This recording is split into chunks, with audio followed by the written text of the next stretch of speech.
아멘. 자리에 앉아주시기 바랍니다. 어떻게 저녁 식사들은 다들 하고 오셨나요?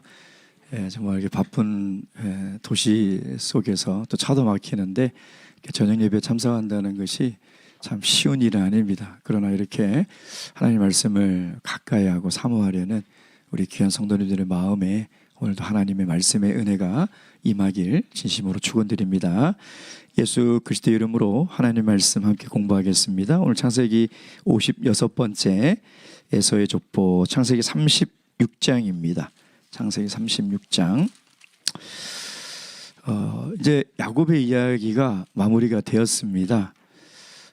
바단 아람에서 그 하나님의 약속에 따라 다시 이제 가나안으로 돌아왔죠. 왔는데 어정쩡하게 온 것 같아요. 그렇죠? 세겜이라는 곳에서 어쩌면 하나님의 약속을 외면한 채 얼마나 양심에 찔렸을까요? 본인이 가야 될 곳은 베델이라는 것을 분명히 알고 있으면서도 세겜에 머물러 있는 그 야곱의 마음, 그게 우리 인간들의 마음이 아닌가. 10년 동안 하나님의 약속을 알지만 의지적으로 외면한 채 세겜에서 10년을 살았어요.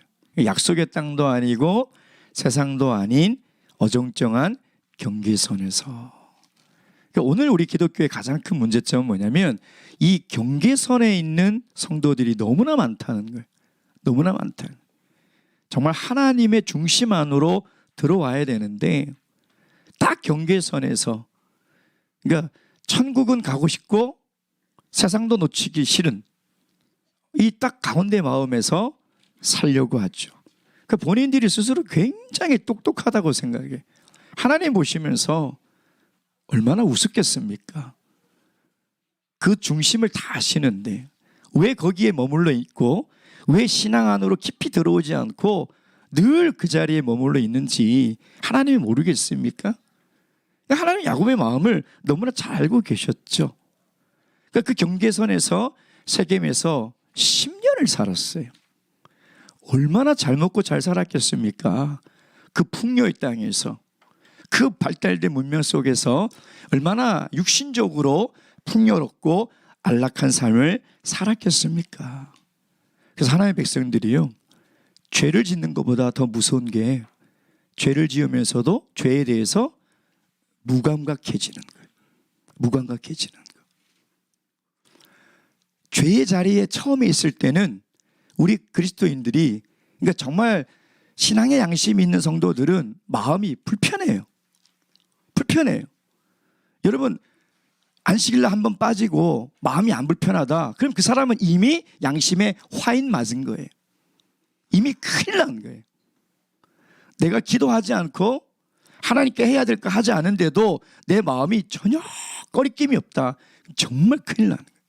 근데 대부분 마음이 불편해요. 근데 그것이 한 번, 두 번, 한 달, 두 달, 1년 이게 지속되잖아요. 그러면 그게 죄인지를 모르는 거예요. 아니, 거기에 대해서 무감각해지는 거죠. 그래서 화인 맞은 양심이 뭡니까?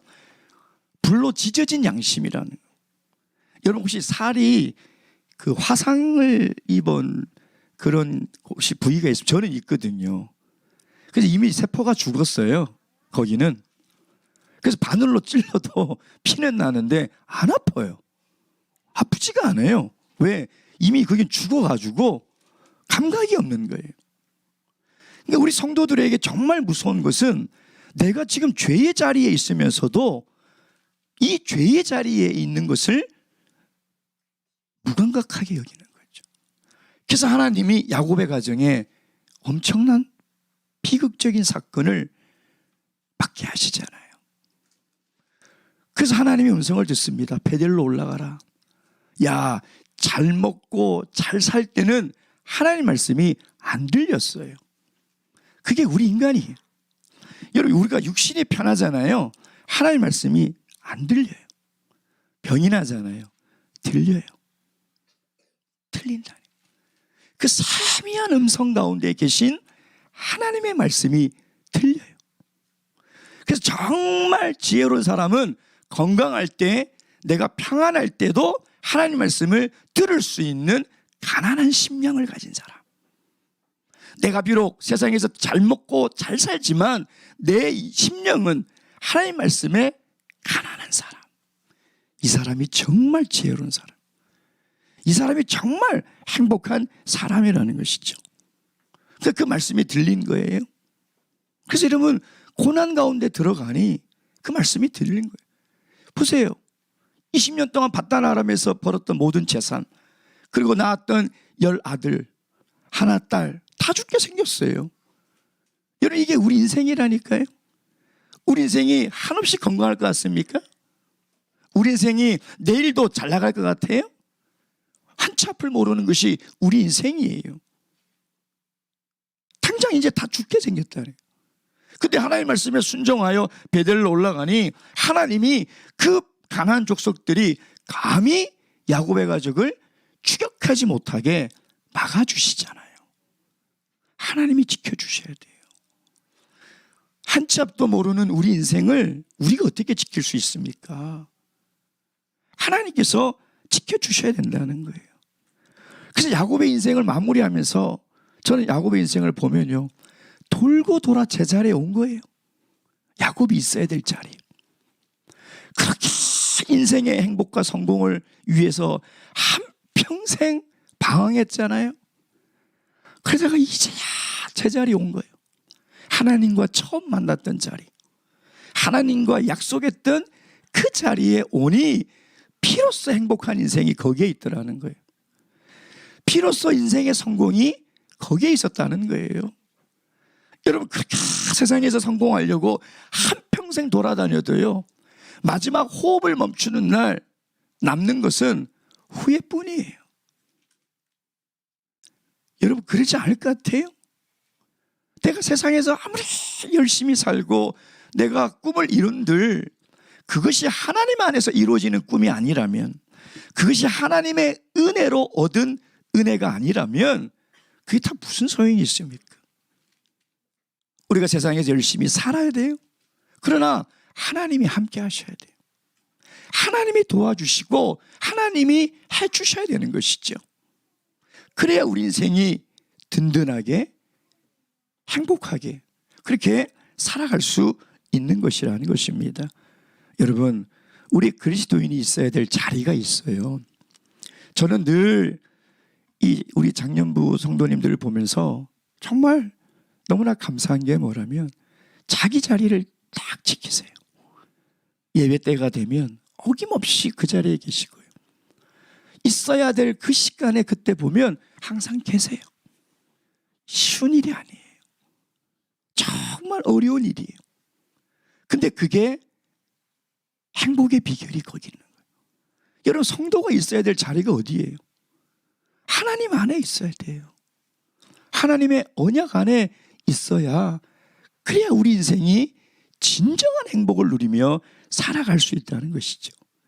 이제 야곱의 삶은 마무리가 되어가고, 이제 창세기의 마지막 족장, 네 번째 족장 요셉의 이야기가 이어집니다. 근데 그 중간에 36장이 딱 끼어들어왔죠. 그렇죠? 예. 36장에 무슨 내용입니까? 예습을 하고 오신 분이 아무도 없으세요? 36장이 무슨 내용입니까? 족보잖아요. 족보. 에서의 족보. 그렇죠? 이제 올해도 1월이 다 갔어요.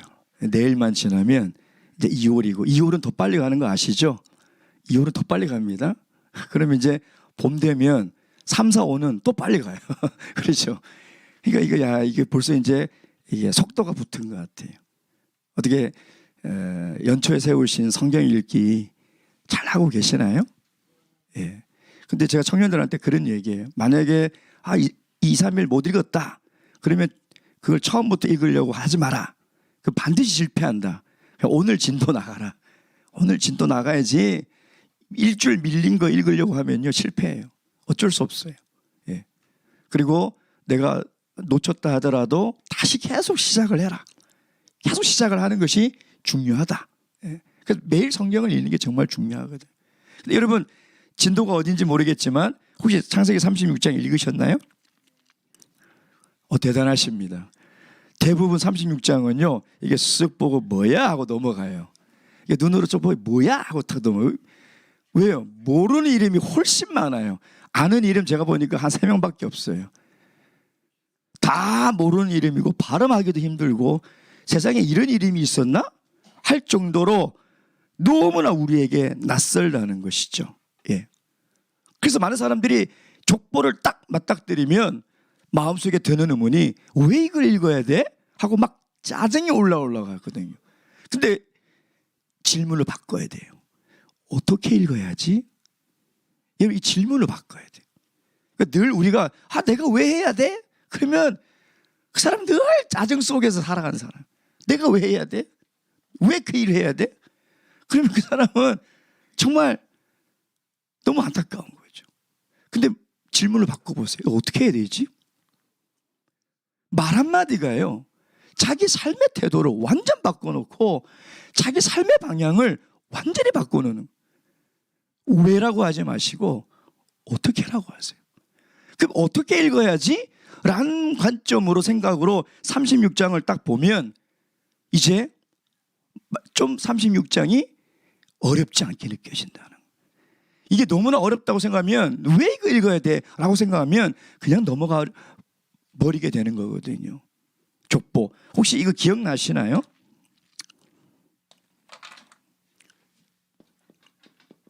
톨레도시라고도 하고 톨레도트라고도 하는데 이 기억나시나요? 예? 작년에 해서 기억이 안 나실 거예요. 그렇죠? 이 무슨 뜻이죠? 예, 이 족보란 뜻이에요. 창세기는 10개의 족보가 있다라고 말씀을 드렸죠. 그래서 굉장히 중요합니다. 심지어 창세기 학자들은 이 10개의 족보가 가장 중요한 창세기의 핵심이다 라고까지 이야기를 하거든요. 그러니까 오늘 에서의 족보가 9번째 족보예요. 족보. 근데 이 톨레도트는 해석하기가 가장 어려운 단어 중에 하나예요. 그러니까 성경에 있는 수많은 히브리어 중에 가장 해석하기 어려운 단어 중에 하나가 이 톨레도트라는 단어는, 이 어떻게 해석해야 될지 난감해요. 영어든 중국어든 일어든 한국어든 정확한 의미를 담아낼 수가 없어요. 그래서 성경은 대량, 계보, 후손, 족보 뭐 이런 여러 가지로 번역을 했는데 오늘 1절 보세요. 읽겠습니다. 시작. 에서 곧 에돔의 대략이 이러하니라. 이 대략이 톨레도시예요. 톨레도. 그러니까 에서의 톨레도시 이러하다 이렇게 이야기를 하고 있는 것이죠. 근데 이것을 가장 히브리어를만 놓고 도대체 톨레도시 무슨 뜻이냐라고 풀어서 설명한다면 이렇게 설명할 수 있어요. 하나님이 사람을 선택하셔서 하나님의 뜻을 이루어가는 것. 이해가 되시나요? 하나님의 구속사를 이루어가는 것. 이것이 톨레도시라는 히브리적 의미에 가장 가까운 해석이라는 거예요. 우리는 족보 그러면 누가 누굴 낳고 이렇게 이해를 하잖아요. 근데 원래 이 톨레도시라는 의미는 그런 의미보다는 하나님의 구속의 섭리, 하나님의 구속의 뜻을 위해서 사람을 선택하는 것. 그게 톨레도스의 더 정확한 의미라는 것이죠. 근데 이 하나님의 톨레도스의 족보의 특징이 뭐냐? 바로 분리예요. 분리. 뭐를 분리해요? 하나님의 백성과 세상 백성을 계속 분리해 나가신, 하나님의 구속사는요 계속 분리해 나가요. 계속 분리해 나가요. 분리해 나가고 여기서 선택하고 분리해 나가고 선택하고 결국은 남은 자들, 그 남은 자들. 여러분 구원이라는 것은요 우리를 세상에서 죄에서 분리해서 하나님 나라로 놓은 것이, 그게 구원이 있잖아요. 분리해 놓았다는 거죠. 분리해 놓은 거. 예. 그 얘기가 바로 톨레도시라는 것입니다. 그래서 이런 의미로 에서의 족보를 우리가 보도록 하겠습니다. 자, 1절부터 3절까지는요. 에서의 아내들이 나옵니다. 2절 말씀 읽겠습니다. 시작. 에서가 가나안 여인 중 헷 족속 중 엘론의 딸 아다와 히 족속 중 시본의 딸 아나의 소생 오홀리바마를 자기 아내로 취하고, 그래서 아내를 세 명의 아내를 취해서요. 가나안 땅에서 낳은 아들이 5명인데 여기에 헷 족속, 히위 족속 나오죠. 이게 그 노아의 아들 함의 아들 중에 가나안의 후손이거든요. 그러니까 헷 족속, 히 족속은 나중에 이스라엘 백성들이 가나안에 들어갈 때 가나안의 7족속 가운데 들어가 있죠. 그렇죠. 그러니까 지금 1차 독자는 지금 가나안을 향해 가고 있는 출애굽한 이스라엘 백성들이거든요. 그러니까 이 헷 족속과 히 족속의 근원을 지금 이야기를 하고 있는 것이죠. 근데 3절에 보면 시작.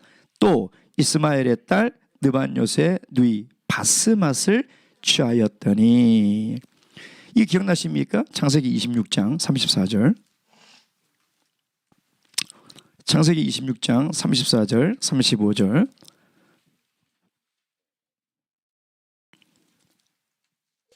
(26장) 34절 35절 함께 읽겠습니다. 시작.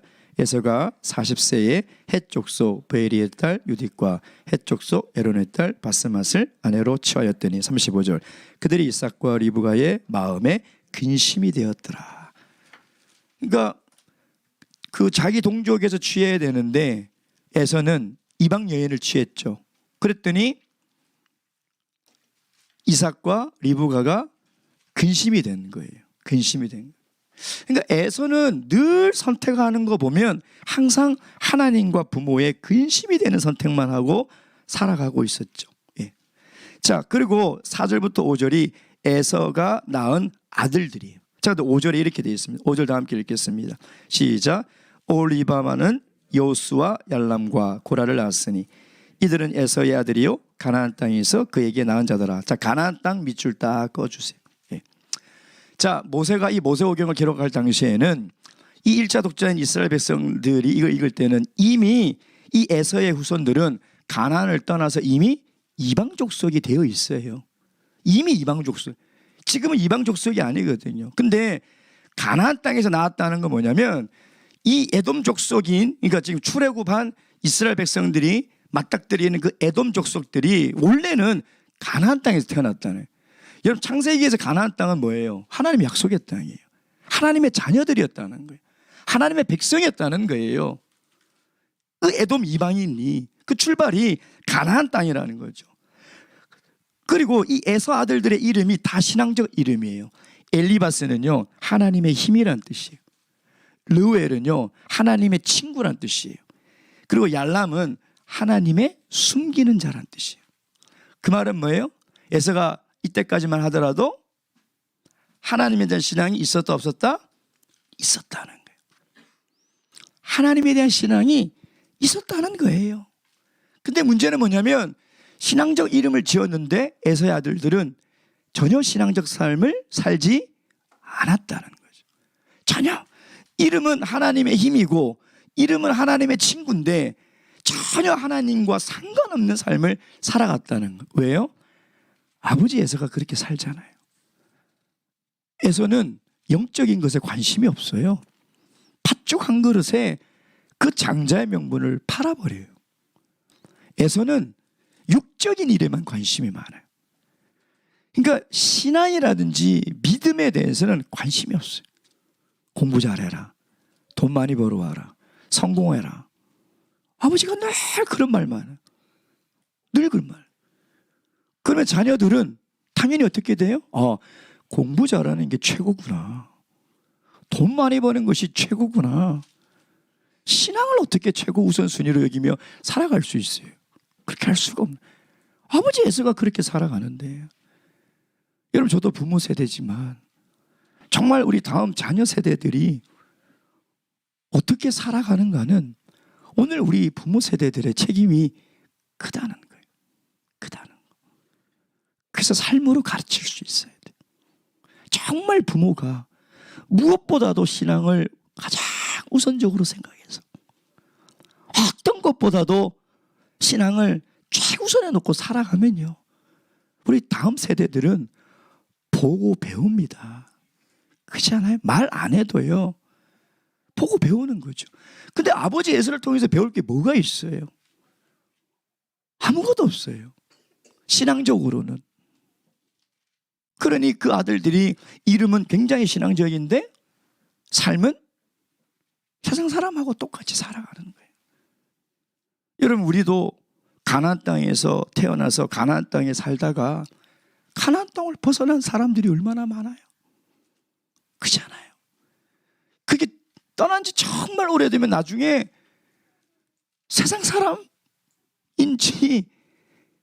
하나님의 백성이었는지 나중에 세월이 지나면 분간이 안 되는 거예요. 에서의 후손들이 그랬다는 거죠. 자, 그러자 이제 6절부터 8절까지는 이들이 어디로 옮겨가느냐, 8절 말씀 다 함께 읽겠습니다. 시작. 이에 에서 곧 에돔이 세일산에 거하니. 자, 에돔 밑줄, 에돔 족속의 출발을 나타내는 거죠. 에서의 후손들이 에돔 족속이거든요. 그래서 세일산으로 가서 이제 거기에 이주를 합니다. 이 말은 뭐냐면 에서가 스스로 가나안 땅을 떠났다는 거예요. 스스로 하나님을 떠났다는 거예요. 근데 그것이 얼마나 강한 의지냐면 6절 말씀 보세요. 다 함께 읽겠습니다. 시작. 에서가 자기 아내들과 자기 자녀들과 자기 집의 모든 사람과 자기 가나안 땅에서 얻은 모든 재물을 이끌고 야곱을 떠나 타처로 갔으니. 자, 6절에서 반복되는 말이, 단어가 두 가지죠. 첫째, 자기. 그렇죠. 자기. 두 번째, 모든. 이건 뭘 얘기하고 있어요? 에서가 자기의 모든 것을 하나도 남김없이 다 가지고 어디를 떠났다고요? 가나안을 떠났다는 강한 의지를 나타내요. 자기의 재산, 자기의 모든 것, 자기의 모든 것. 이게 뭐냐면 에서가 내가 정말 가나안 땅을 떠나서 세일산으로 이주해야 되겠다는 아주 강한 의지, 그것을 지금 6절에 이야기를 하고 있는 거예요. 그럼 에서가 가나안 땅으로 이주한 이유가 뭡니까? 7절 시작. 두 사람의 소유가 풍부하여 함께 거할 수 없음이로라. 그들의 우고한 땅이 그들의 가축으로 인하여 그들을 용납할 수 없었더라. 왜 갔어요? 예? 재산 때문에 간 거예요. 재산 때문에. 그 많은 자기의 가축과 양들, 이 재산을 여기 가나안 땅에서 두고 살려니 안 되겠는 거예요. 방법이 없는 거예요. 자기 재산이 더 쪼그라들게 생겼어요. 그래서 어떻게? 자기 재산 때문에 가나안 땅을 떠나 지금 세일산으로 간 거죠. 자, 거기에 비해 야곱의 후손은 어디에 있습니까? 그 척박한 가나안 땅에서 나중에 보면 묵묵히 거기서 살아가요. 예. 근데 이 에서의 후손들은 이 세일산, 이 에돔 땅에 가서 얼마나 잘 살고 또 얼마나 번창하며 사는지는 아래쪽에 쭉 나오고 있습니다. 여러분, 36장과 37장은 하나님의 백성의 삶과 세상 사람들의 삶을 비교해 놓고 있는 거예요. 사실 여러분, 세상 사람들이 크리스찬들을 보면 그런 얘기하죠. 뭔 재미로 사는지 모르겠다고. 왜 그렇게까지 해야 되냐고. 참 그리스도인들의 삶은 어떻게 보면 참 단순한 것 같아요. 단순하잖아요. 그러잖아요. 집, 회사, 교회. 회사에서 그렇게 일했는데 또 교회 와서 또 일하고. 세상 사람들이 보면 이해를 못해요. 저 사람들 왜 저러나. 아니, 누가 일주일 내내 회사에서 그냥 힘들게 일했는데 또 주말에 자기 시간을 내서 헌신하고 봉사하고 그렇게 하고 싶은 사람이 누가 있겠어요? 근데 묵묵히 그 하나님의 언약의 땅 안에서 그냥 묵묵히 살아가는 거예요. 세상 사람들은요, 얼마나 재밌게 살아요. 너무너무 재밌게 살아요. 저도 이렇게 운동하는 사람들, 세상 사람들 정말 많거든요. 어떻게 저렇게 재밌게 살지? 하루하루 재밌게 살아요. 너무 재밌게 사는 거예요. 뭐 어디도 가고 저기도 가고 뭐 갔다 오면 뭐 얘기를 들어보면 뭐도 먹고 어디도 가고. 늘 얘기는 그거예요. 어디 가고 뭐 먹었다. 사실 들어보면 그걸 가지고 행복하게 막 웃으면서 얘기를 하면 야, 참 재밌게 산다. 아마 에서의 가족들도 세일산에서 얼마나 재밌게 살았겠어요. 아, 돈 많겠다, 재산 많겠다, 매일같이 재밌게 살지 않았겠습니까? 그래서 오늘 이 본문은 우리에게 어떤 질문을 던지느냐, 정말 성공이 뭐냐, 세상에서의 성공이 성공이냐, 정말 행복이 뭐냐, 세상에서 행복이 정말 행복이냐, 그 질문을 우리에게 던지고 있는 거예요. 여러분, 시편 기자도요, 어느 날 세상 사람들의 형통과 세상 사람들이 재밌게 살아가는 거 보니까 실족할 뻔했다고 그랬어요. 시편 73편 말씀 보세요. 시편 73편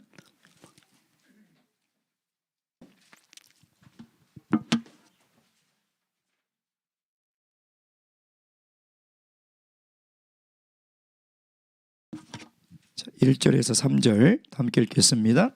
1절 시작. 하나님이 참으로 이스라엘 중 마음이 정결한 자에게 선을 행하시나 나는 거의 실족할 뻔하였고 내 걸음이 미끄러질 뻔하였으니 이는 내가 악인의 형통함을 보고 오만한 자를 질시하였음이로다.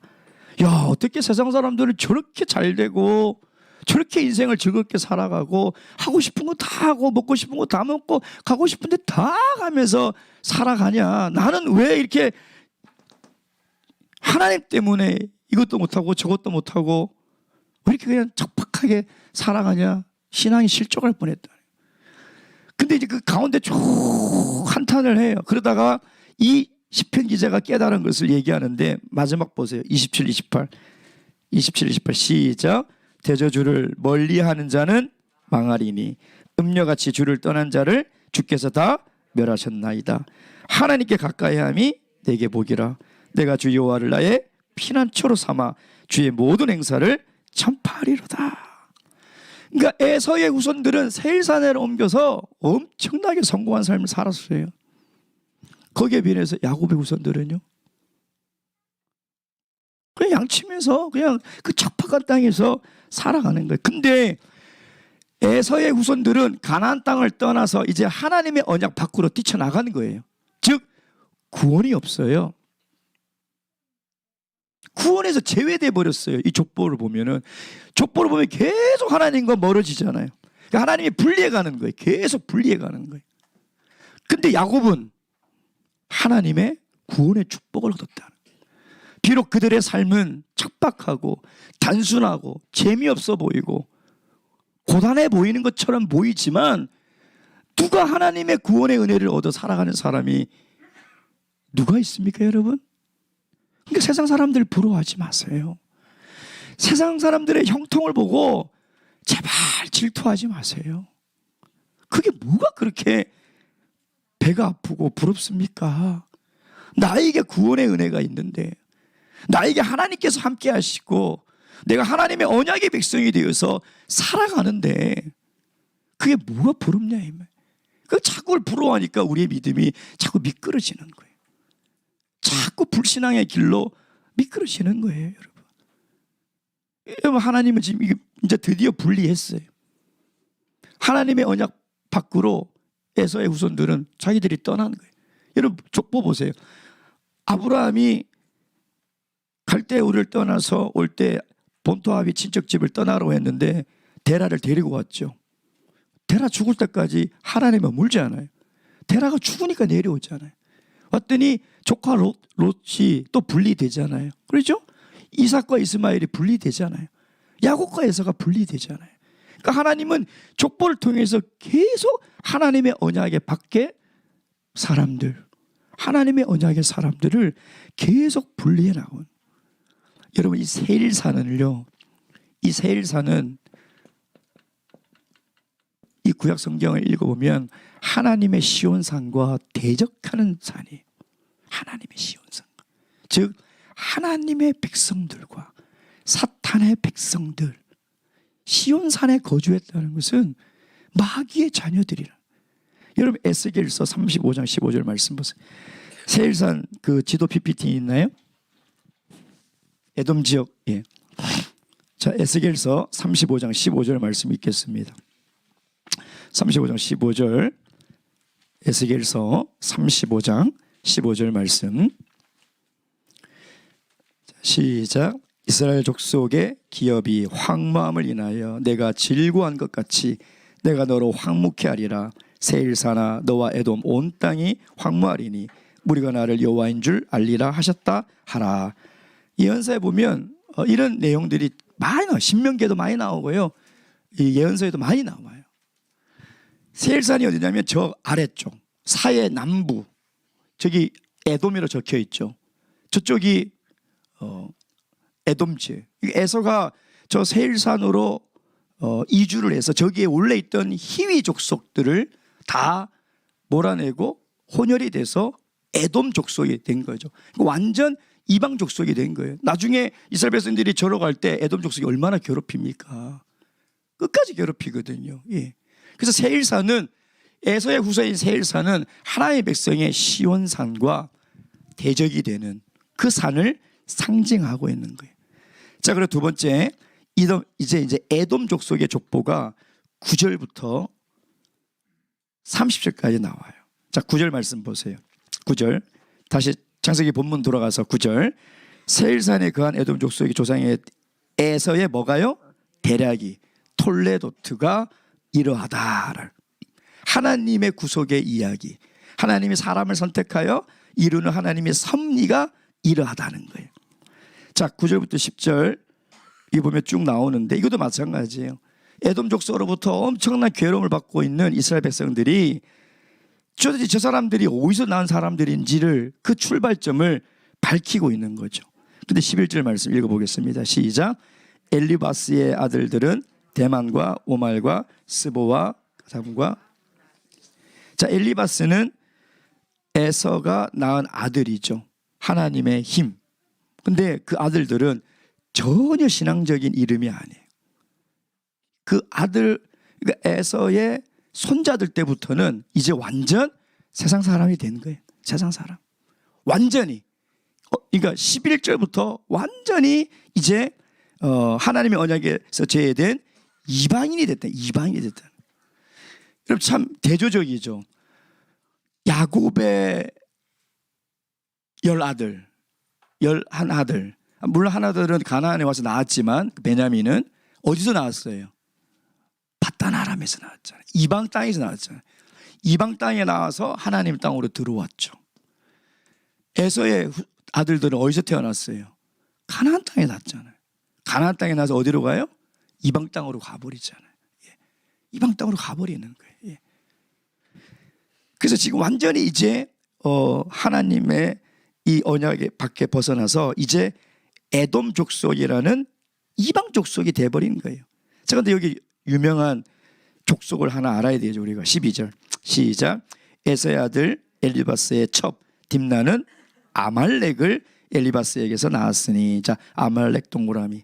아말렉은요 구약 거의 그 왕정시대 그까지, 아니죠, 왕정시대 아니, 우리 분열 왕국 시대까지 이스라엘 백성들을 가장 괴롭히는 족속이 어디예요? 아말렉. 출애굽에서 왔는데 아말렉이 얼마나 잔인하고 비열한지요. 그 출애굽 무리의 끝에 처져 있는 아이들과 여자들을 다 죽인 진짜 나쁜 족속이에요. 그렇죠? 그 족속이 누구에서 나왔다고요? 에서의 후손들에서 나왔다. 그러니까 즉 하나님과 대적하는 족속이 돼버린 거예요. 근데 15절부터 19절까지 족장들의 이름이 쭉 나옵니다. 족장. 자, 그 당시 이 족장이라는 단어는요, 제 기억으로 어떤 한 군데만 빼고는 다 에돔 족속에서만 사용되는 단어예요. 어디 한 군데만 빼고 기억이 잘 안 나는데, 이 족장이라는 이 원래 단어의 의미는 뭐냐면 사회적, 정치적, 군사적 지도자예요. 다시 얘기하면 에서의 후손의 가문은 무슨 가문이라고요? 명문 가문이라는 거예요. 명문 가문. 우리 집안은 다 국회의원 출신이고 장관 출신이에요. 명문가의 가문이라는 거예요. 가문. 보세요. 끊임없이 세상에서 흥왕합니다. 그 얘기를 하고 있는 거예요. 에서의 후손에서는요, 세상에서 출세한 사람들이 이렇게 많이 태어났다. 근데 20절부터 30절까지 20절 말씀 읽겠습니다. 호리 족속에 대한 그 소개가 나오거든요. 20절 시작. 그 땅의 원거인 호리 족속 세일의 자손은 로단과 소발과 시몬과 아나와. 원거인이란 뭐냐면 원주민이란 말이죠. 그러니까 이 아까 지도에 보면은 에돔 땅 세일산에 에서의 후손들이 가기 전에 이미 거기에 무슨 족속이 살고 있었다고요? 히위 족속. 히위란 뜻이 뭐냐면 동굴에 사는 사람들 이런 뜻이거든요. 이 산악 지역인데 저기에 이미 살고 있었다는 거예요. 근데 왜 갑자기 에서의 후손들 얘기가 나오다가 히위 족속 사람들을 소개할까요? 에서의 후손들과 히위 족속들이 통혼하고 이제 합쳐져서 그냥 하나의 이방 족속이 돼버린 거예요. 이제 하나의 이방 족속이 돼버린 것이죠. 그가 에서의 후손은 야곱의 후손이잖아요. 야곱의 손자들이잖아요. 그 손자들이 이 에돔 땅에 와서 히위 족속들과 섞여서 살면서 이제 완전히 이방 족속이 되어버렸다는 거예요. 자, 세 번째 31절부터 43절까지는요. 에서 이후부터 모세 시대까지 에돔의 왕들에 대한 이름이 나옵니다. 왕들. 자, 31절. 다 함께 읽겠습니다. 시작. 이스라엘 자손을 다스리는 왕이 있기 전에 애굽 땅을 다스리는 왕이 이러하니라. 자, 이스라엘 초대 왕이 사울이죠. 자, 여기서부터 사울 왕이 왕으로 세워지기까지 약 800년 정도가 지나가야 돼요. 그러면 에돔이라는 이 나라는 800년 앞서서 왕정 제도가 도입이 된 나라라는. 그러니까 얼마나 수준이 높은 나라겠어요. 다른 나라들은 족장 체제로 이루고 있는데 이 에돔은 이미 이스라엘의 왕이 세워지기 800년 전에 이미 왕정 정치를 했다는, 굉장히 발전된 정치 제도를 가지고 있었던 사람들이라는. 그 33절부터 39절까지 8명의 왕들이 쭉 나와요. 에서의 후손들로부터 나온 왕들이 쭉 나와요. 근데 특징이 뭐냐면 그 이후의 왕들은 혈통으로 이어지잖아요. 아버지가 왕이면 아들이 왕이잖아요. 근데 에돔의 왕은 이상하게 한 명도 그런 왕이 없어요. 왜 그럴까? 그 당시에는 힘이 센 사람이 왕좌에 앉았던 것 같아요. 세상의 논리는 뭐예요? 힘의 논리예요. 세상은 하나님의 나라의 논리는 긍휼이죠. 힘이 아니라. 근데 세상은 실력이에요. 힘이에요. 힘 있는 사람이 앉는 거예요. 생각해 보세요. 지금 에서의 후손에서 족장들이 다 태어났죠. 뿐만 아니라 또 보니까 에돔 나라의 왕들도 다 에서의 후손들로 다 나왔다. 그러니 이 에서의 이 가문은 세상적인 관점으로 보면 성공한 가문이 아니에요. 아니 우리 족보에 왕이 다 있는데 만약에 저희 족보에 최고 올라간 사람이 뭐 영의정이라든가 뭐 그렇다. 그래도 저희 아버님은 늘 그 얘기예요. 누가 뭐 어디까지 올라갔느니.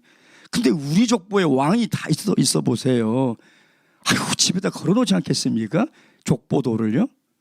그 에서의 이 가족은 후손들은 세상적인 관점으로 보면 성공한 집안이에요. 명문가 집안이라는 거예요. 근데 신앙적 관점으로 보면 이미 하나님의 언약 밖에 있는 사람들이라는 거죠. 그러니 여러분 세상적 관점으로 보면은 이 세일산에서 사는 에서의 후손들이 훨씬 잘 사는 것처럼 보이죠. 근데 길게 봐야 돼요.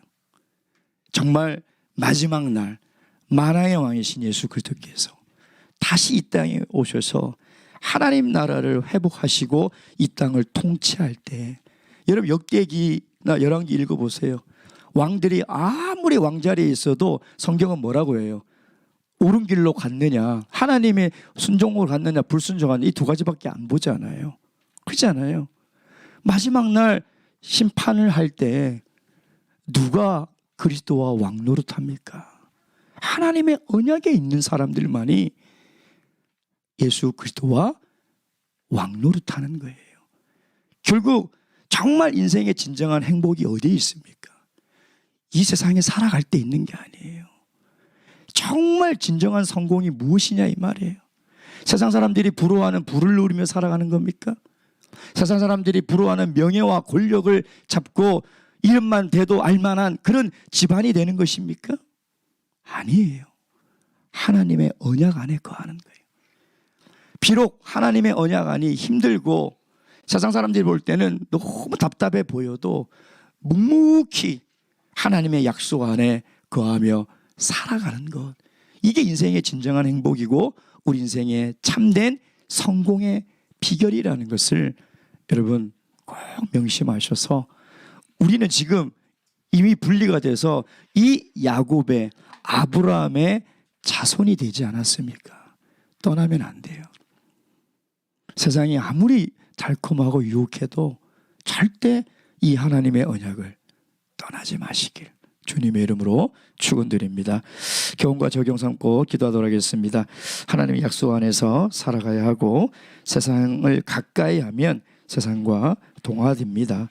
나중에는 정말 내가 그리스도인이었는지도 스스로도 모른 채 세상 사람들과 분별이 되지 않는 사람이 되어버리는 것이죠. 세상 속에 살지만 세상에 물들지 않고 세상을 변화시키는 빛과 소금이 되어야 합니다. 그리고 세상의 번영과 악인의 형통을 보고 실족하지 말아야 합니다. 기도하시겠습니다.